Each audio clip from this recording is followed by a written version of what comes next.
India and Sri Lanka have announced significant bilateral cooperation initiatives during Sri Lankan President Anura Kumara Dissanayak's first official visit to India.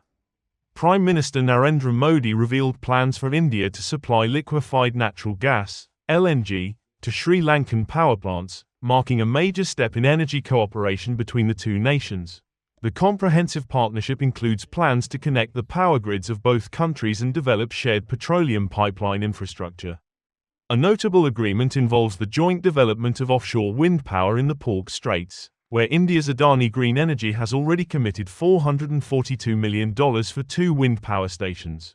The leaders addressed critical regional issues during their New Delhi meeting, including maritime security, counter-terrorism, and cybersecurity through the Colombo Security Conclave framework. India's commitment to Sri Lanka's economic recovery was highlighted, with $5 billion already provided in credit lines and grants during Sri Lanka's recent economic crisis.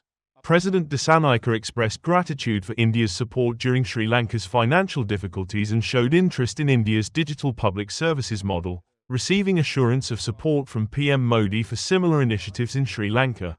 The discussions also touched on environmental concerns, particularly the controversial practice of bottom trawling in the Palk Straits.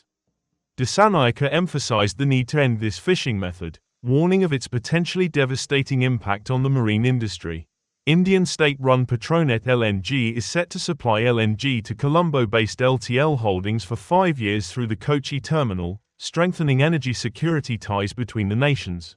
Both leaders expressed optimism about the future of bilateral relations, with Dissanayaka noting that the visit has established a foundation for enhanced cooperation between the neighboring countries.